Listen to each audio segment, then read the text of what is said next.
Shalom Bapak Ibu, kita masih di Hakim yang ke-9 yaitu Hakim Ebzan. Bapak Ibu yang kemarin kita sudah melihat 7 tahun masa pemerintahannya Bapak Ibu yang dikasih oleh Tuhan.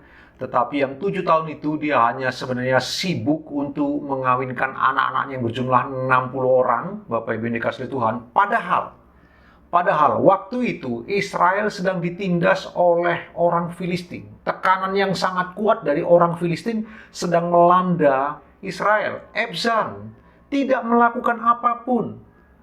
Tidak berjuang untuk menyatukan orang Israel sebagai seorang hakim untuk bersama-sama mengusir atau melawan orang-orang Filistin. Biar bagaimanapun waktu itu dia adalah hakim yang punya suara yang cukup kuat untuk bisa menyatukan bangsa itu. Tetapi oleh karena kesibukannya Bapak Ibu, setiap bulan 8-9 Bapak Ibu, yang dia harus pikirkan anaknya akan segera menikah. Maksud saya dalam 1 tahun 8-9 anak dia harus kawinkan Bapak Ibu yang dikasih oleh Tuhan. Maka dia sibuk dengan pesta-pesta. Kelihatannya dia memang orang kaya Bapak Ibu si Ebzan ini Bapak Ibu yang dikasih oleh Tuhan. Tetapi ini yang kita perlu renungkan. Betapa dia tidak peduli dengan keadaan Israel yang sedang ditindas oleh orang Filistin. Tapi bukan hanya itu.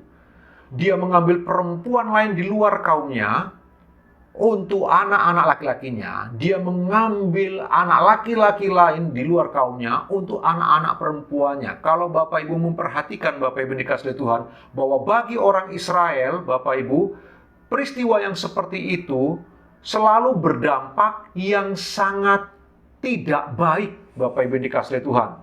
Orang Israel didorong untuk mereka menikah dengan sesama kaumnya demi menjaga warisan keluarga, yaitu tanah yang telah dibagi-bagikan seperti yang Yosua pesankan Bapak Ibu. Tetapi Ebzan ini tidak peduli Bapak Ibu. Dia tidak peduli hal-hal yang seperti itu. Karena itulah kemudian Bapak Ibu dikasih Tuhan, kita bisa belajar banyak hal dari bagian ini Bapak Ibu. Bagaimana betapa pentingnya kita memperhatikan kerohanian anak-anak kita, keluarga kita. Sebenarnya di dalam Alkitab jelas ada larangan yang cukup kuat bagi orang Israel untuk mengawinkan anak mereka di luar kaumnya. Kita melihat kepada Abraham yang menyuruh hambanya Eliezer harus mencari dari kaumnya supaya anaknya menikah yang dari kaumnya. Kita ketemu dengan banyak cerita Bapak Ibu, bagaimana dengan Esau dan Yakub? Kenapa Esau begitu menyakiti hati mama papanya? Karena Esau itu mengambil istri yang bukan dari kaumnya. Tetapi Ebzan ini seakan-akan tidak peduli dan dengan sengaja melanggar semua aturan yang ada, mengambil orang-orang di luar kaumnya dan menjodohkan dengan anaknya. Dengan kekayaannya, dia sibuk berpesta Bapak Ibu yang dikasih Tuhan daripada memperdulikan umat Israel dan coba untuk mengusir dan melawan Filistin yang sedang menindas mereka sangat keras.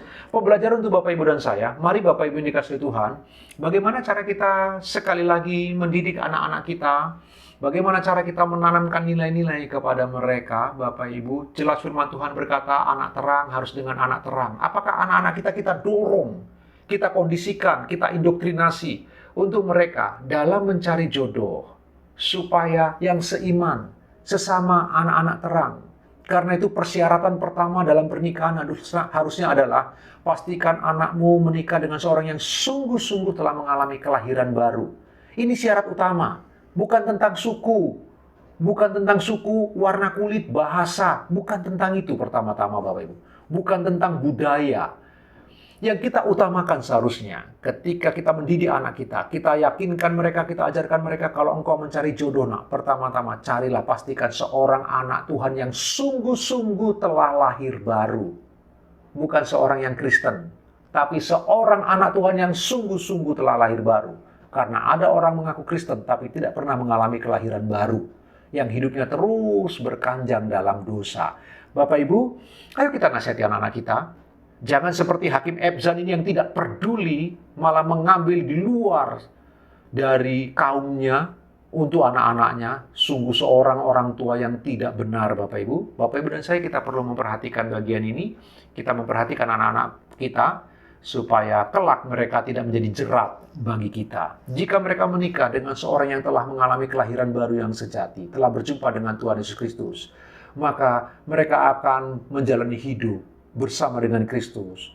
dan mereka akan baik-baik saja. Tuhan Yesus memberkati Bapak Ibu, selamat beraktivitas.